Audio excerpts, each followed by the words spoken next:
के देवता हैं भगवान ब्रह्मा जी, वैकुंठ लोक के देवता हैं भगवान नारायण, इंद्र लोक के देवता हैं इंद्र देव, पाताल लोक में नागलोक में नाग देवता विराजमान। पर संपूर्ण जगत के कल्याण के लिए सृष्टि में जन्म लेने वाले, संपूर्ण विश्व के उद्धार के लिए मनुष्य, जलचर, थलचर, वायुचर जो जीव हैं उनके कल्याण के लिए केवल एक देव को पृथ्वी पर भेजा गया है और वो देव अधिदेव महा।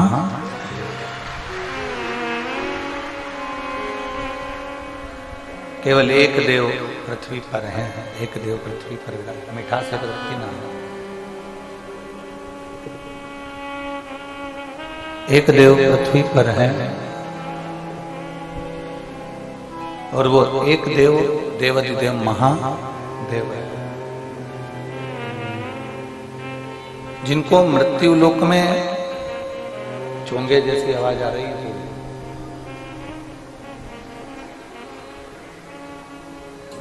जिनको मृत्यु लोक में जनमानस के कल्याण के लिए, संपूर्ण विश्व के उद्धार के लिए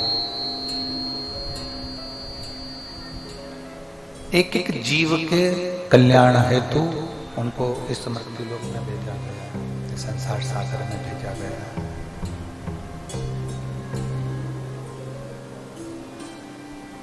हमारे बिल्कुल करीब में, हमारे बिल्कुल नजदीक में एक देव रहे। नारायण वैकुंठ में पहुंच जाते हैं, ब्रह्मा जी ब्रह्मलोक में पहुंच जाते हैं, इंद्रलोक में पहुंच जाते हैं। पर एक देवता रहे, आपके और हमारे बीच में रहे। एक देवता हमारे और आपके बीच में रहे, इसलिए 33 कोटि देवी देवताओं में एक देव देवाधिदेव महादेव को पृथ्वी पर रखा गया।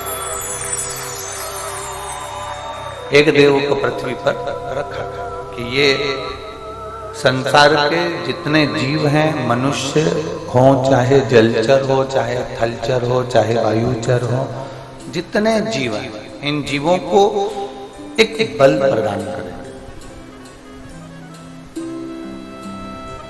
इन जीवों को एक सुख, इन जीवों को एक आनंद प्रदान करें।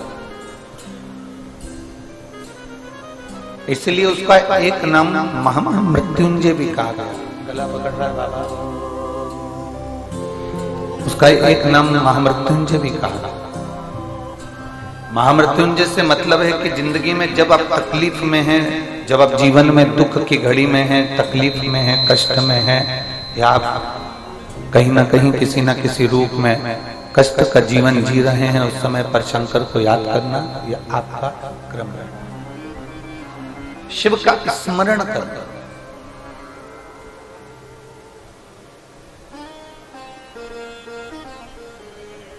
पर एक बात बहुत ध्यान दो, कई लोगों के मन में प्रश्न खड़ा हो जाता है कि हम पहले भी शंकर भगवान को जल चढ़ाते थे, हम पहले भी भगवान शंकर की भक्ति करते थे, हम पहले भी भगवान शिव की भक्ति में डूबे रहते थे, हम पहले भी भगवान शंकर को हमने जल समर्पित करा है, हमने पहले भी भगवान शंकर को जल चढ़ाया है, हमने पहले भी भगवान शंकर के मंदिर गए हैं, उनकी पूजन करी है, उनकी अर्चना करी है, उनकी आराधना करी है। पहले फल क्यों नहीं मिला और आज हम भगवान शंकर की भक्ति कर रहे हैं, भगवान शंकर की आराधना कर रहे हैं, तो फल प्राप्त। आज हम भगवान शिव की भक्ति में डूबे और हम उसका फल प्राप्त हो जाते हैं। उसका कारण क्या है कि जैसे प्रत्येक मनुष्य के शरीर में शुगर होती है, प्रत्येक मानव के शरीर में शुगर है, प्रत्येक मानव के शरीर में शुगर विराजमान है, शक्कर है प्रत्येक शरीर में, पर डॉक्टर चेक कर कर बताता है कि तुम्हारी शुगर ऊंची है, नीची है कि लेवल में है। थोड़ी बहुत भी शक्कर ऊंची नीची गई थोड़ी बहुत भी शुगर ऊपर नीचे गई तो डॉक्टर कह देता है कि शुगर कंट्रोल में नहीं है, शक्कर कंट्रोल। डॉक्टर ने कह दिया कि ये शुगर कंट्रोल में नहीं है, ये शक्कर कंट्रोल में नहीं है, ये शुगर लेवल में नहीं है, ये शक्कर कंट्रोल में नहीं है। डॉक्टर कह देता है कि ये शुगर का लेवल ठीक नहीं है, ये शक्कर का लेवल ठीक नहीं है। पीछे आवाज नहीं जा रही है, सबसे आखिरी के पंडालों में बाहर भी आवाज नहीं आती, साउंड बिल्कुल सेट नहीं है रखती।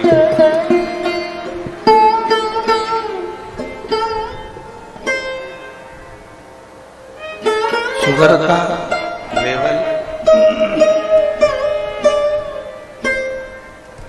ऊंचा नीचा होता है, जैसे ही शुगर ऊपर नीचे जाती है तो डॉक्टर कह देता है कि ये ऊंची चली गई, नीची हो गई, ये लेवल में नहीं है। पीछे के माइक खोलिए, पीछे के सब दूर के माइक खोलिए जरा बाहर। शुगर का लेवल डॉक्टर बता देते हैं कि ये ऊंचा है, वो नीचा है, या लेवल में नहीं है, ये लेवल में है। शिव कथा कह रही है, भगवान शंकर का संवाद कह रहा है, शिव महापुराण कह रही है। शंकर के स्मरण में जब हम ज्ञात हुआ, हमको जैसे शुगर का लेवल हमको ज्ञात हुआ, ऐसे ही हमें भगवान शंकर की भक्ति का लेवल भी ज्ञात हुआ कि शिव भक्ति में है क्या, भगवान शंकर की भक्ति में है क्या, भगवान शंकर की भक्ति में रस तत्व क्या है।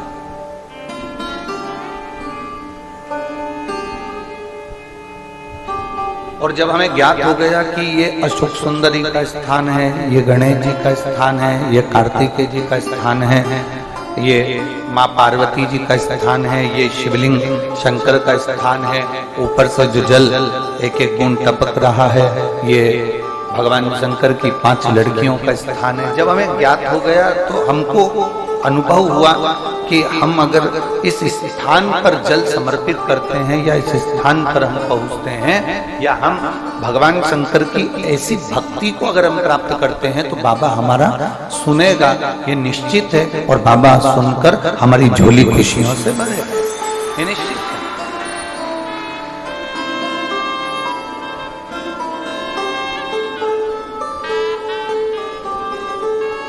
हमारे मन को हमने केंद्रित करा शंकर की ओर, हमारे मन को हमने केंद्रित करा भगवान देवादिदेव महादेव की ओर, हमारे मन को हमने केंद्रित करा भगवान शंकर की विरल भक्ति की ओर।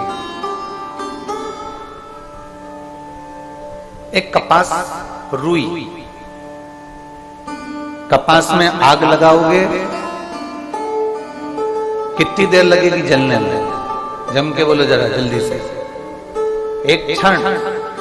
कपास में आग लगाई तुमने, कपास में जैसे आग लगाओगे एक क्षण में वो राख हो जाएगा, एक क्षण में वो समाप्त हो जाएगा। कपास एक क्षण में जलकर राख हो जाता है, एक क्षण के अंदर कपास जलकर राख हो जाता है।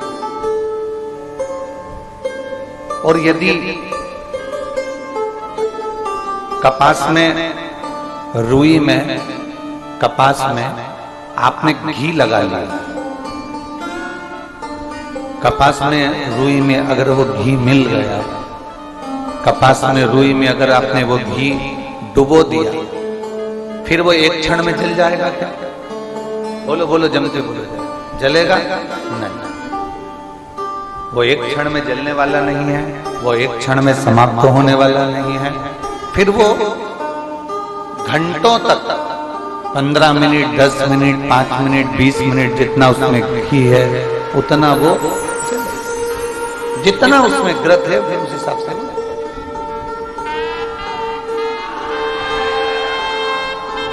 जितना ग्रत है उसमें, जितना घी है उसमें, फिर उस हिसाब से वो जल। कपास को जलने में देरी नहीं लगती। कपास 1 मिनट में जलकर राख हो जाता है, पर कपास में अगर घी लगा दिया जाए, कपास को घी में डुबो दिया जाए तो वो घंटों तक चलता है और घंटों तक प्रकाश भी करता है।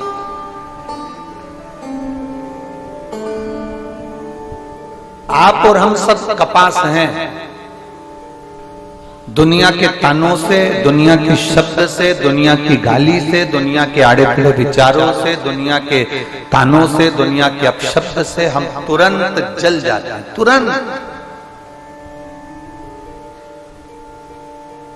आप और हम सब कपास की तरह, आप और हम सब कपास की तरह। एक क्षण लगता है और हम जल जाते हैं, एक क्षण लगता है और हम जल जाते हैं, एक क्षण।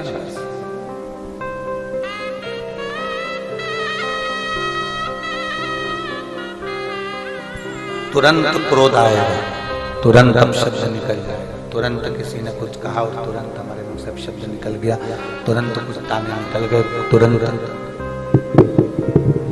तुरंत आड़ी टेढ़ी बातें निकल गई, तुरंत। हम सब कपास की तरह,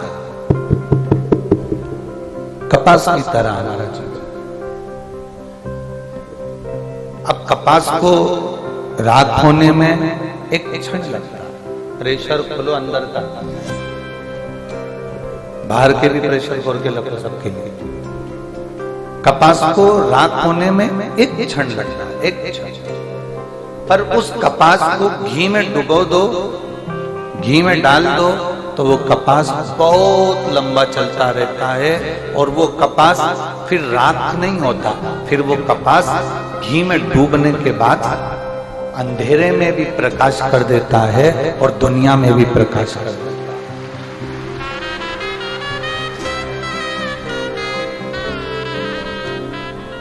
आप और हम सब कपास हैं। आप और हम सब लोग कपास की तरह हैं। किसी ने कुछ कहा जल गए, किसी ने कुछ कहा क्रोध आ गया, किसी ने कुछ कहा शब्द तुरंत हमको क्रोध आ गया। ये सब जल रहा है, ये सब अपन कपास की तरह जल रहा है।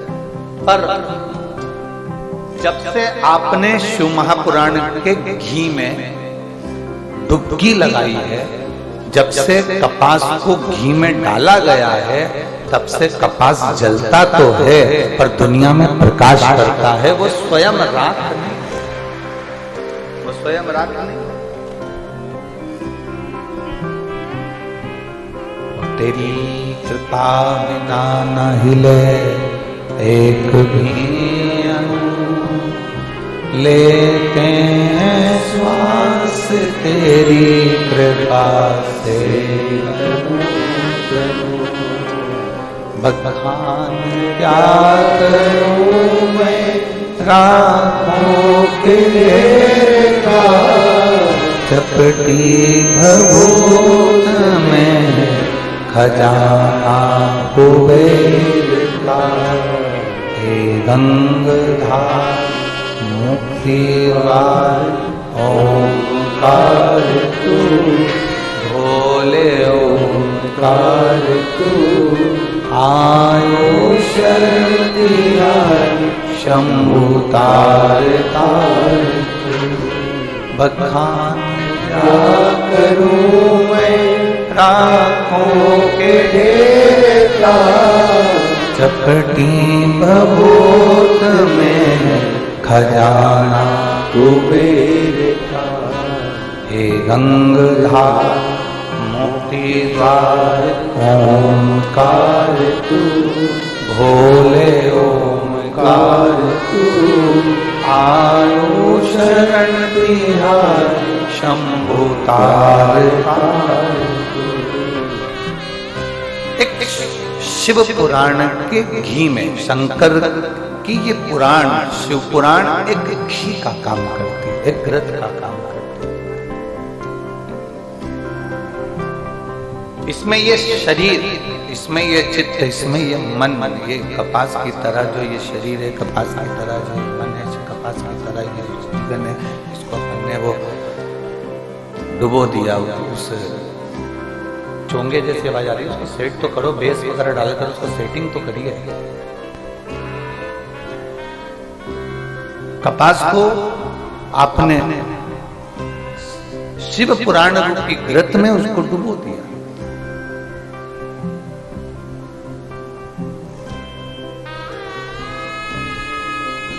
अब उसने क्या करा है? प्रकाश ही प्रकाश करा। प्रकाश कैसा करा? आपने जो सुना वो सुनकर आपने दूसरे से कहा। उसने कोई एक लोटा जल भगवान शंकर के मंदिर में चढ़ाना प्रारंभ करा, एक लोटा जल भगवान शिव को देना प्रारंभ करा, एक लोटा जल भगवान शंकर को समर्पित करना प्रारंभ करा, और वो जब समर्पित करना प्रारंभ करा तो उसके जीवन में भी प्रकाश आया, उसके जीवन में भी प्रकाश आया। अर्थात केवल शिव पुराण ये चीज जरूर जानती है कि जिसने जिसने जिस रूप में किसी को शिव पुराण के बारे में बताया, शिव पुराण के बारे में वर्णन किया, वैसे वैसे उस तत्व को उसने जाना, और जानने के बाद उसके जीवन में प्रकाश तत्व आया। कितना सुंदर एक संवाद आता है, कल कथा में चल रहा था, एक बड़ा सुंदर संवाद कल कथा के अंतर्गत चल रहा था कि नागेश्वर ज्योतिर्लिंग का अपन स्मरण कर रहे थे। एक वैश्य और उसकी धर्म पत्नी, और उसके घर में संतान का सुख नहीं है।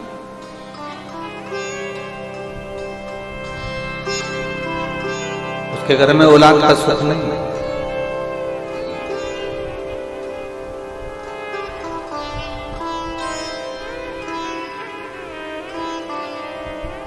कल कथा में कहा था उसने एक काम बड़ा विचित्र करा। कौन सा काम करा? वंश को बढ़ाने का सबसे सुंदर तरीका है। क्या तरीका है? जम के बोलो। बेलपत्री के वृक्ष को रोपित करना, बेलपत्र के वृक्ष को लगाना।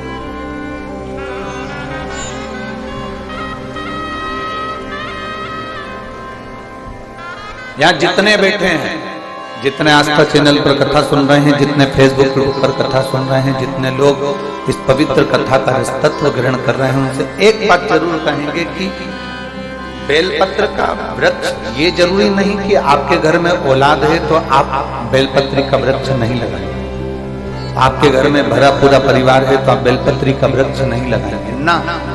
शिव पुराण कहती है अपने परिवार की कई पीढ़ियों को तारने के लिए एक वृक्ष अवश्य लगाना चाहिए। बेलपत्र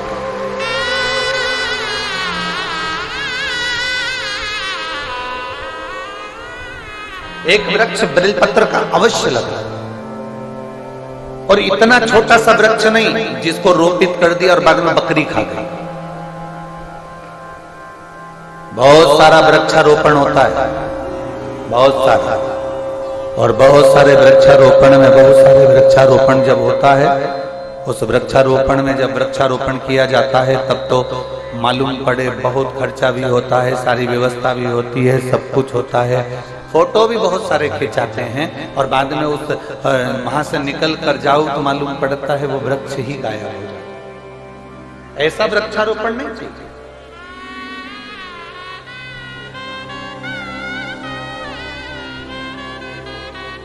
जो मुख से निकला,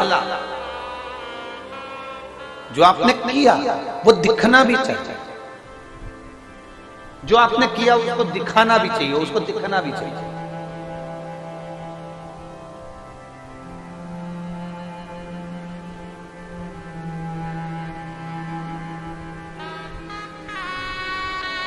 अपना किया गया कर्म अगर दिखे ना तो उसकी कोई श्रेष्ठता नहीं।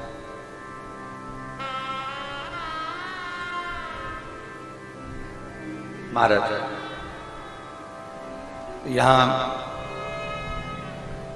कुबेरेश्वर धाम पर सामने जो रोड है, अभी आप लोग जिस रोड पर चल रहे होंगे, ये पक्की बनी है।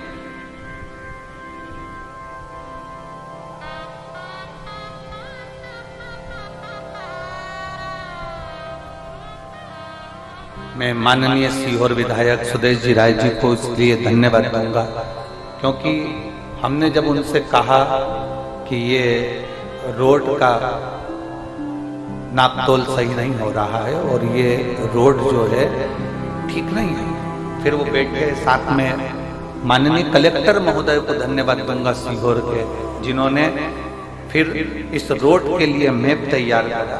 हमारे बीच में विधायक जी की धर्मपत्नी यहाँ विराजमान है, उनको भी धन्यवाद साझा।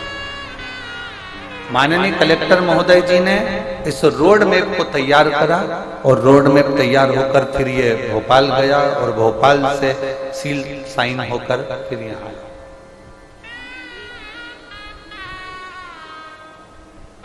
जो ये रुचि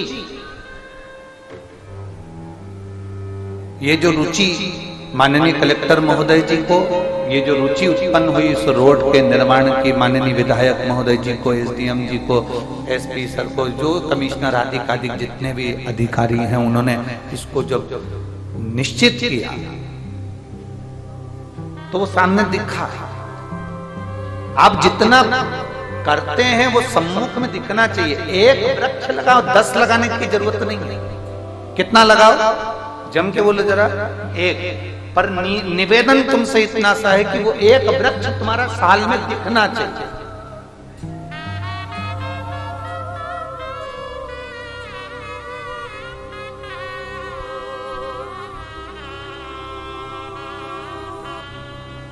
अगर वो एक वृक्ष भी ना दिखे ना तो उसका जीवन का कोई तत्व नहीं। फिर तुमने 10 वृक्ष लगाए, कोई काम के नहीं। एक अच्छे से लगाओ, थोड़ा बड़ा करिए, रोपित करिए, उसको बड़ा करने के बाद उसको फिर कहीं, तो जरूरी नहीं कि मंदिर में लगाना जरूरी है, जरूरी नहीं कि तुम्हारे बगीचे में ही लगाना जरूरी है, जरूरी नहीं कि गार्डन में लगाना जरूरी है। बेलपत्री का वृक्ष तुम चलते चलते किसी रास्ते से निकल कर जा रहे हो, गाड़ी में रख लीजिए, उसके चलते चलते रोड के किनारे पर थोड़ा सा खड्डा खोदकर, जहां पर पानी, तालाब, नदी, कोई स्थान ऐसा दिखे कि तुम पानी डालने भी नहीं आ सकते, तो ये तालाब का पानी, नहर का पानी, नदी का पानी, कुएं का पानी कोई ढोलेगा, कोई हैंडपंप का पानी कुछ निकलेगा, तो वहां वो पानी पहुंच जाएगा। ऐसी जगह पर लगाओ कि दूसरी बार निकलो तो उस पेड़ की छांव में आप बैठकर जीवन का आनंद पा सकते।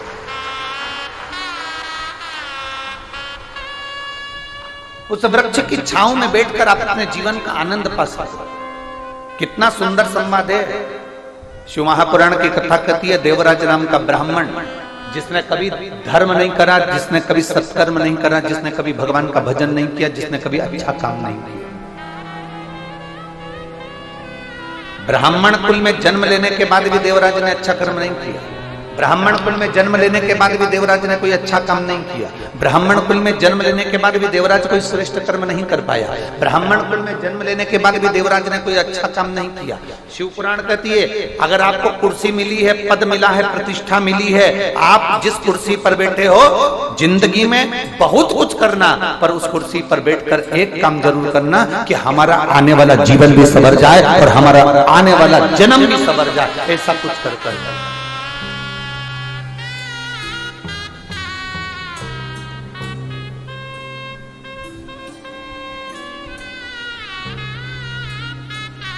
आने वाला जीवन भी सवरे, वो मूल है। आने वाला जीवन सवर।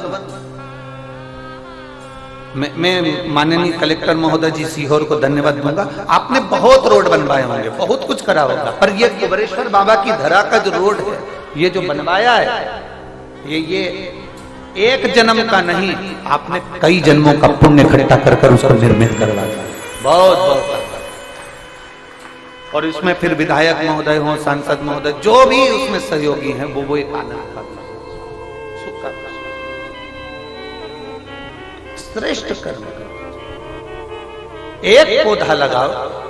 देवराज नाम का ब्राह्मण जिसने अच्छा कर्म नहीं किया था, शंकर जी के मंदिर में चोरी का सामान लेकर गया था, चोरी का सामान लेकर बाहर निकला, निकलने के बाद उसके शरीर में इतना ताप पड़ रहा था कि वो बेलपत्र के वृक्ष के नीचे ठहर गया। ठंड में लगने के कारण उसका शरीर कांप रहा था। कांपते कांपते उसका शरीर इतना कांपा कि वही उसके प्राण छूट गए, वही प्राण छूट।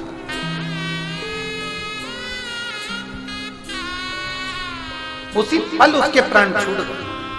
अब कोई पुण्य नहीं करा, उसने कोई दान नहीं करा, उसने कोई सत्कर्म नहीं करा, उसने कोई अच्छा कर्म नहीं करा, पर उसकी माँ ने एक काम करा था, शंकर भगवान के मंदिर में एक लोटा जल चढ़ाया था, जिसका पुण्य देवराज के खाते में गया, और देवराज बेलपत्री के पेड़ के नीचे प्राणों को त्यागा, और देवराज बेलपत्र के पेड़ के नीचे जब प्राणों को त्यागा तो वृक्ष की छांव, ये जो जितने मुर्दे जाते हैं ना मरने के बाद जो शमशान लेकर जाते हैं, उसमें आज भी सनातन धर्म में, हिंदू धर्म में एक नियम है कि मुर्दे को ले जाते समय बीच में रोका जाता है।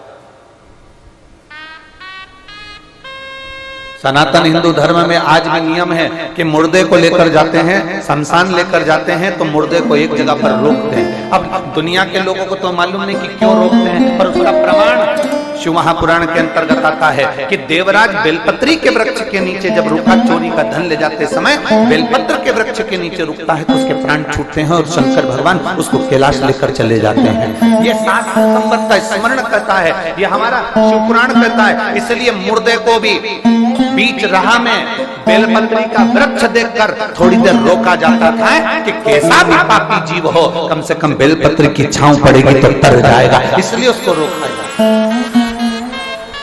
अब समझने वाला समझे, ना समझने वाला ना समझे, उसमें स्मरण की शक्ति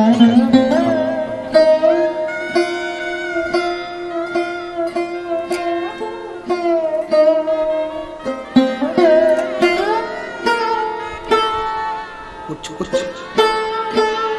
जीवन के सूत्र ऐसे हैं जो हमारे जीवन में उन्नति की ओर हमको लेकर चले जाते हैं।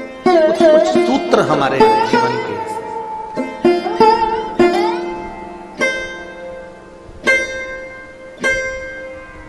कुछ अच्छा करकर, जैसे कल माननीय मंत्री महोदय आए थे करण सिंह जी वर्मा जी, राजस्व मंत्री, उन्होंने कहा कि 1 रोड और निर्माण होगा कुबेरेश्वर धाम के लिए। बड़ी साधुता है, एक बार जोरदार ताली बजाने के लिए, बड़ी साधुता।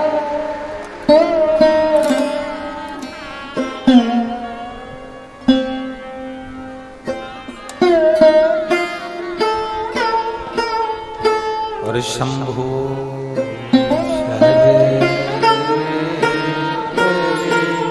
मां दुख का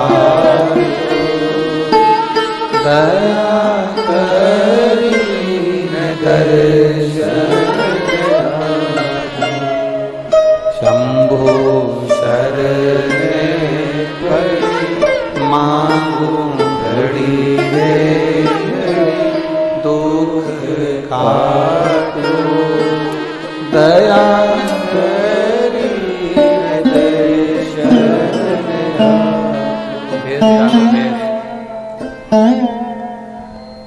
शिव तत्व की प्राप्ति,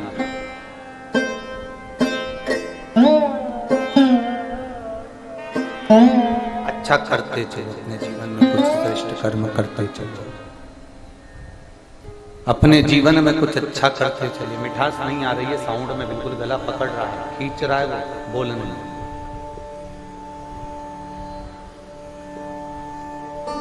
अच्छा करते चलो अपनी जिंदगी में, जितना श्रेष्ठ कर्म करोगे उतना अपने जीवन के, हाँ पद है, प्रतिष्ठा है, कुर्सी है, उसका सदुपयोग करो।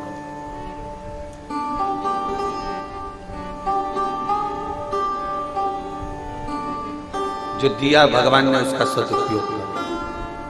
और यहाँ जितने यजमान बैठे हैं, मेरा सारे यजमानों से निवेदन है, भगवान ने तुमको जो ये यजमान की कुर्सी दी है ना, यजमान का जो पद तुमको दिया है, दिले कम करो।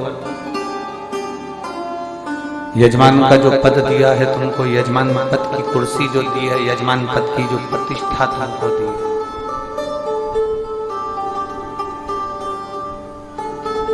यजमान बनने के बाद भी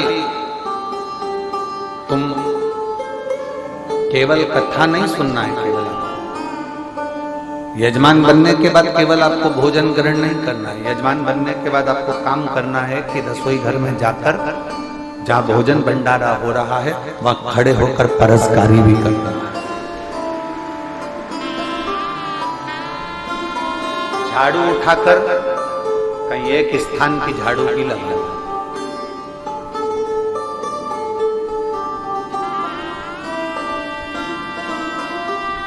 एक 5 रुपए की बाटल खरीदकर दूसरे को पिलाना भी।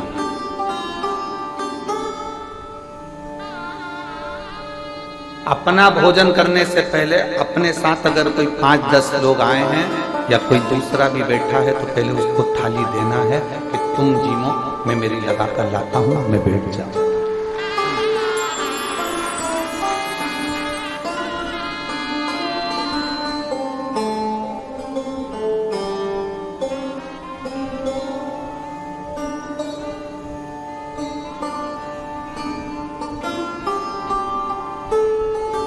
बहुत सारे सेवा मंडल, बहुत सारे सेवादार यहाँ सेवा करने आते हैं। वरेश्वर बाबा की धरा पर बहुत सारे सेवादार सेवा करने आते हैं, बहुत सारे।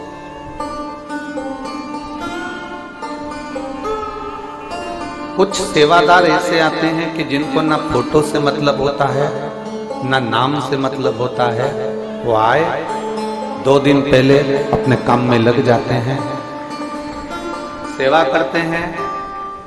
कई सेवादारों को तो हम भी पहचान भी नहीं पाते और देख भी नहीं पाते। हम नहीं। एक महिला, एक पुरुष, कोई महाराष्ट्र से आया हुआ है, जो महाराष्ट्र से ही फिनाइल, लेटरिन बाथरूम साफ करने का ब्रश और बहुत सारा सामान साथ में लेकर आया है। रोज रात्रि के समय पर 2 घंटे वो पति पत्नी पूरी लेट बात को साफ करते थे। हम भी नहीं पहचानते, हम भी नहीं जानते, हमारी कोई पहचान नहीं है, हम किसी को नहीं जानते। कई सेवादार ऐसे आते हैं कि अगर हम उनको मंच पर ना बुलाएं या हम उनके साथ फोटो ना खिंचाएं या उनका नाम ना लें तो उनको बुरा लग जाता है, तो मालूम पड़े वो तुरंत गुस्सा होकर चले गए। कुबेरेश्वर धाम में कभी भी आओ, फोटो के लिए मत आना, क्योंकि फोटो तो हमको भी पसंद नहीं है। फोटो के लिए मत आना। ये फोटो मोटो तो सब आखिरी के काम की चीज है, जब माला ढलेगी तब तक, आज के काम की चीज नहीं है।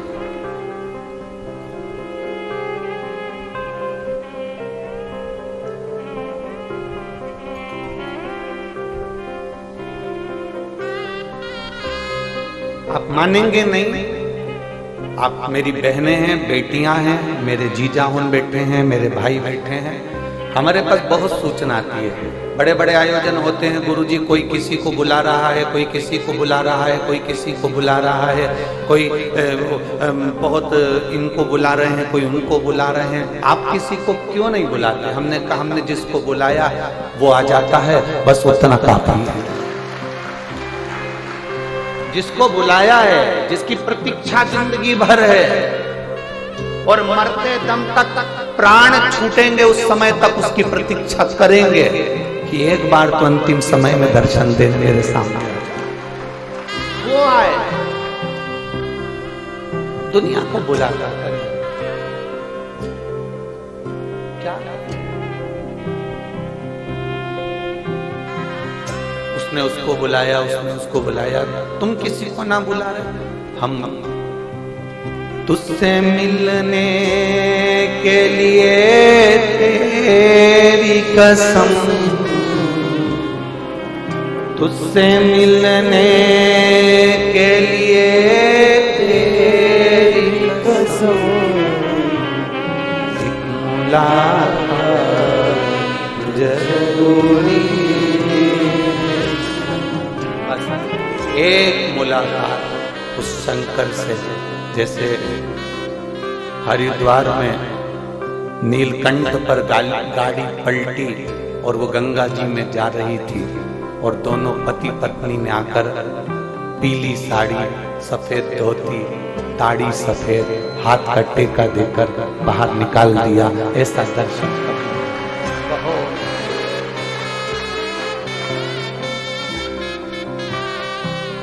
ओ तुझसे मिलने के लिए तेरी कसम,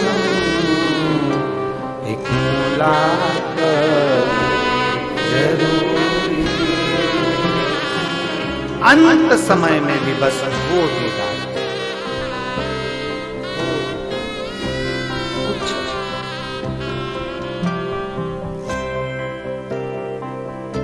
केवल वो दीदार और कुछ।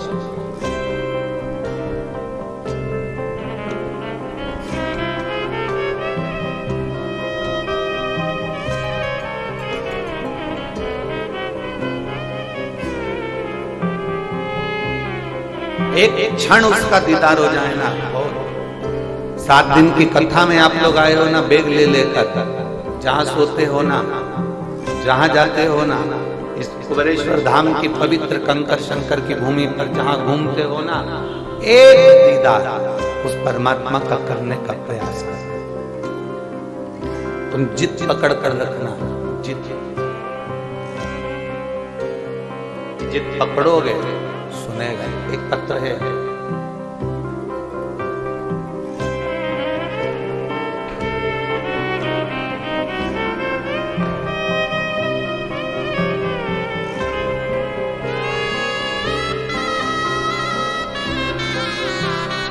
मैं पूजा वर्मा, दीपक वर्मा, कोटा राजस्थान से आई हैं। हाथ मिलाइए एक बार। श्री शिवाय नमस्ते। आप ही हैं, दोनों हाथ मिला दो। मैं पूजा वर्मा, दीपक वर्मा, कोटा राजस्थान से। एक लोटे जल का मैं क्या वर्णन करूं गुरुदेव। चोंगे जैसी आवाज आ रही है, उसको सेट करो, थोड़ा सेटिंग मिलाइए, तब होगा। मेरे बेटे को 2020 में उसकी किडनी खराब है, समस्या। डॉक्टरों ने कह दिया इसको किडनी को बदलना पड़ेगा, किडनी ट्रांसप्लांट करना पड़ेगा। बहुत तकलीफ आ गई, आंखों में अश्रु भरा रहता, रोते, बेटे की हालत देखकर तकलीफ होती। करें तो करें क्या? अब किडनी को बदलना है और डॉक्टर कह रहा है कि वो करना, करें क्या? तब भोलेनाथ की कथा आपकी सुनना प्रारंभ करी और मैं, दूसरे ने मुझे बताया कि कथा आती है आस्था चैनल पर, वो सुना कर हमने कथा सुनना प्रारंभ करी।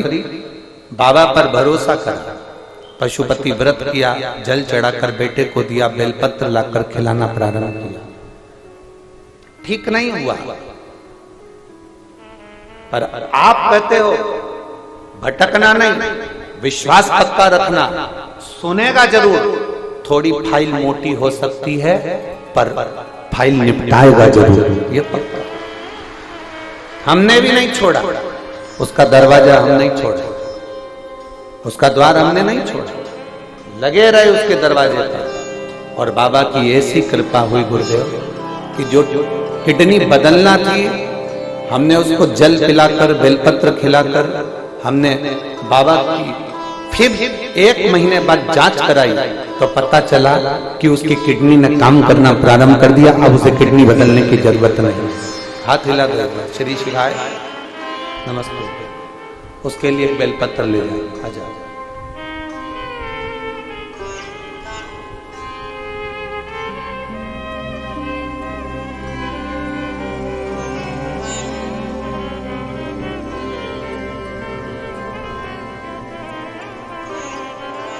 एक जिद परमात्मा से मिलने की होना चाहिए, एक जिद उस परमात्मा को पाने की होना चाहिए।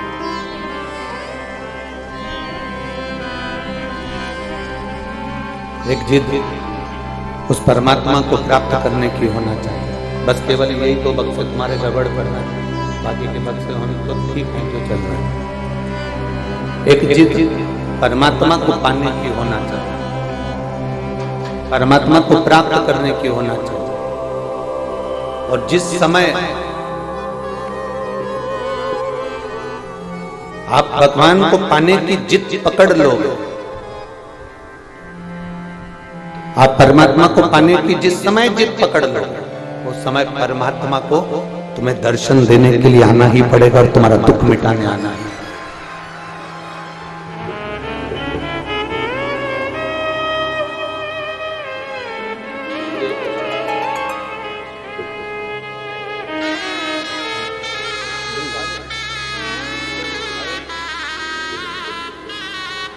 एक भरोसा जड़ी रखिए, एक विश्वास जड़ी रखिए। जितना भरोसा जड़ी रखोगे, जितना विश्वास जड़ी रखोगे, जितना भरोसा जड़ी रखोगे, जितना विश्वास जड़ी रखोगे, उतना ही जीवन में एक सुख का अनुभव, एक आनंद का अनुभव होगा।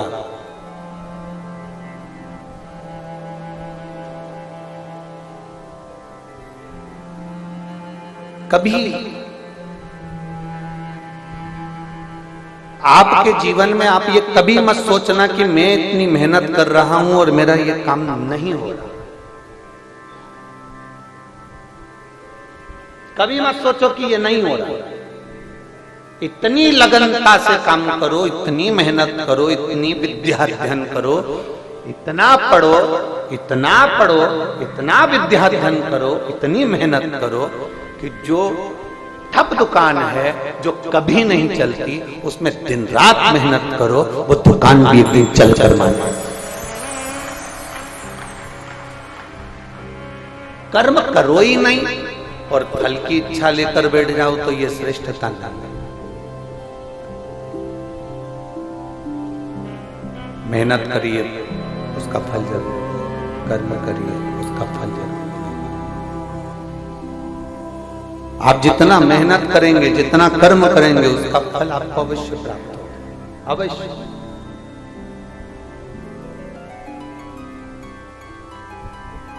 उसका फल आपको अवश्य मिलेगा, बस मेहनत में बल लगना।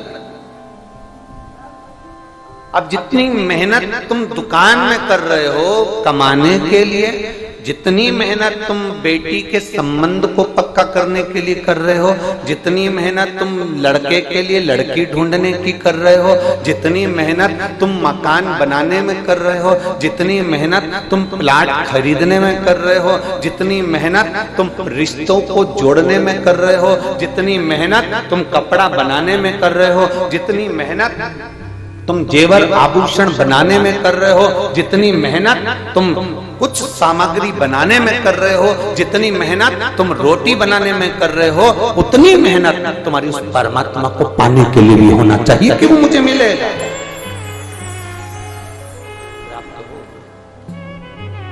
वो मेहनत तुम्हारी होना चाहिए।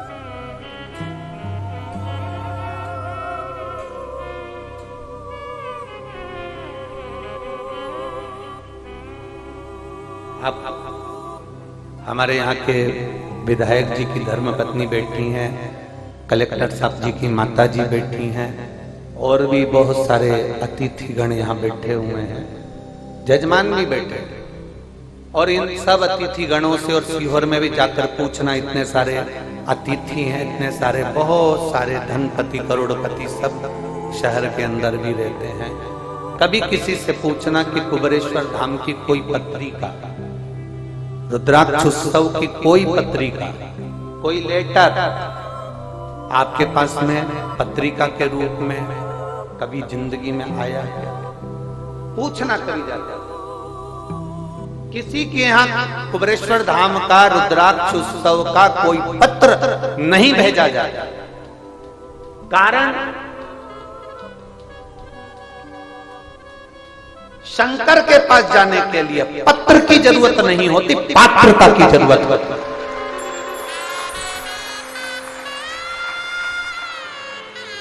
शिव के दरवाजे पर जा रहे हो और पत्र की जरूरत पड़े तो पात्रता कहां गई तुम्हारी? पात्रता तुम में है, मतलब तुम इतने विद्वान हो, तुम्हारी पात्रता इतनी प्रबल है कि तुम प्रणाम करने के लिए, नमन करने के लिए, भोलेनाथ को पाने के लिए पात्रवान बनकर उसके पास। पत्र की नहीं, पात्रता की जरूरत होना चाहिए। हमारे यहाँ बड़ी बड़ी पत्रिकाएं नहीं छपती हैं।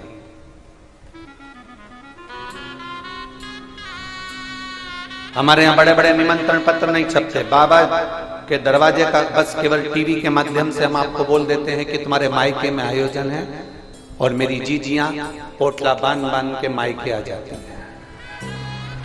तुम्हारे मायके में आयोजन है, चलो तुम्हारा पिता बुला रहा है, और भाइयों से कहते हैं तुम्हारे ससुर बुला रहे हैं, आओ। बेटियों से कहते हैं तुम्हारा पिता है, बेटों से कहते हैं तुम्हारा पिता है। आओ उस पिता से अपने दिल की बात 7 दिन रहकर अपने मन की बात उससे कह कर जाओ। जब जमीन पर सोओगे कंकर शंकर की भूमि पर, शरीर में कष्ट पड़ेगा।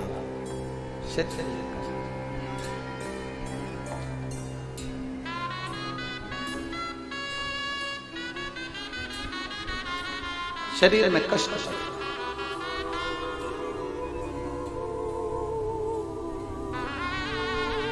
और शरीर में कष्ट पड़ेगा, पांव दुख रहा है, पीठ दुख रही है, शरीर में कष्ट है, आप रात में करवट बदल रहे हैं, थोड़ा सा दर्द हो रहा है, आप किससे कहें?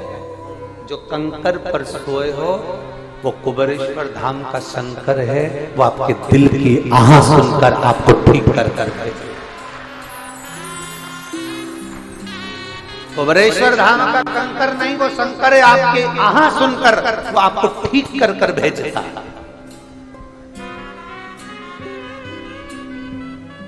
चुप रहा, चलने में चुप रहा है, बैठने में चुप रहा है, नहीं चुप नहीं रहा, वो कष्ट को खींच जाता।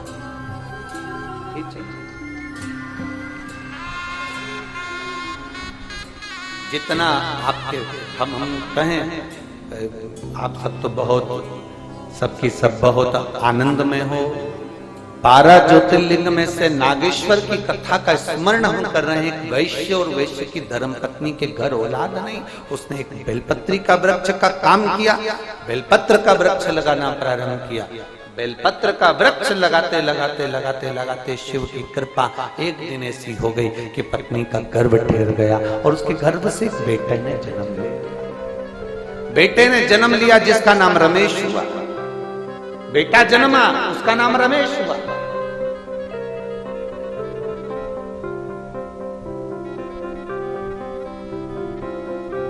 तभी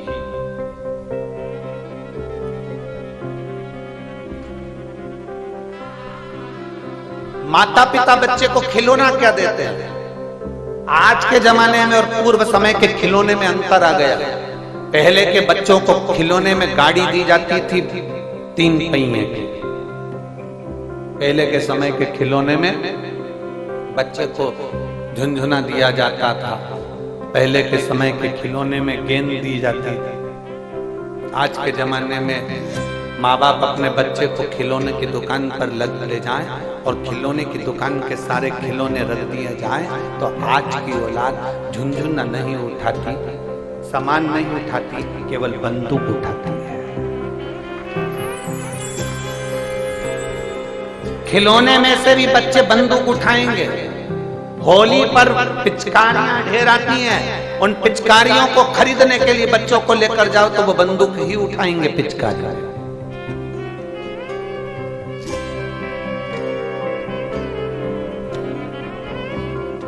और माता पिता भी इतने प्रसन्न होते हैं और बंदूक दिलाने का प्रयास करते हैं। बड़ी बंदूक दिलाओ, बड़ी छोटी बंदूक दिलाओ। और मालूम पड़े दिवाली आई तो दिवाली में भी तमंचा भी बंदूक का था। टिकड़ी फोड़ने के लिए बंदूक का इस्तेमाल हुआ। पहले के समय में टिकड़ी फोड़ने के लिए बंदूक नहीं आती थी, इतनी बड़ी स्लीप आती थी, उसमें दबाते थे, चट्टे से बोल जाते थे, फूट जाते। एक सिल पत्थर दे दिया जाता था, जमीन पर रखा, फोड़ते जाते पत्थर पे चट चट करे जाते। अब बंदूक पकड़ा था जाते। कहां गए हमारे संस्कार?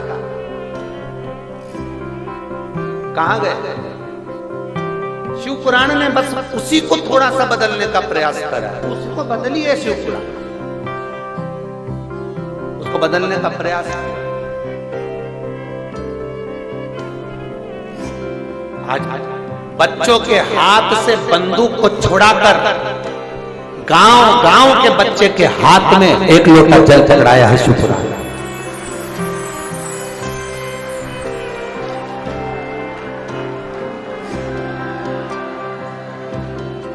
शिव पुराण ने उस बंदूक को छुड़ाकर एक लोटा जल पकड़ाया है। शिव पुराण ने सबसे बड़ा काम यही कर दिया कि बस तुमको बंदूक बच्चे के हाथ में नहीं दिखती। सुबह से तुम्हारे मोहल्ले का, तुम्हारी कॉलोनी का, तुम्हारी सोसाइटी का, तुम्हारे क्षेत्र के एक छोटे से छोटे बच्चे को देखना, वो लोटा लेकर दिख जाएगा। स्कूल जा रहा है पेपर देने तो पहले लोटा लेकर दिख जाएगा, ड्रेस में लोटा लेकर दिख जाएगा।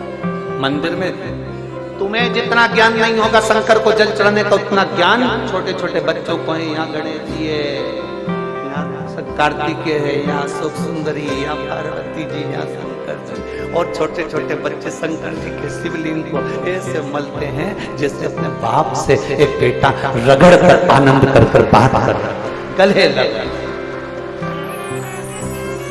प्राप्ति है शिव जी।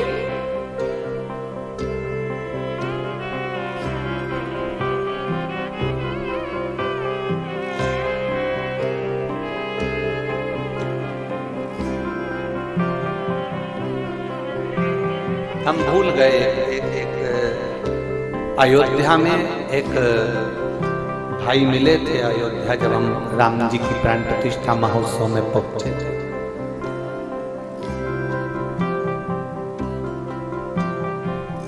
शंभू पीछे की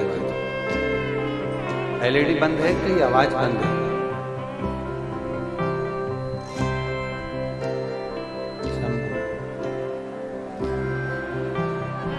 एलईडियां बंद है कि आवाज नहीं आ रही है?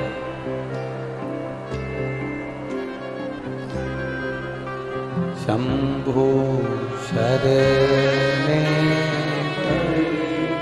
मांगू घड़ी रे दुख काटो दया करी दर्शन आपो। शंभु शरण मांगू घड़ी रे घड़ी दुख काटो दया करी दर्शन आपो। शंभु शरण पड़ी मांगो घड़ी रे घड़ी दुख काटो दया करी दर्शन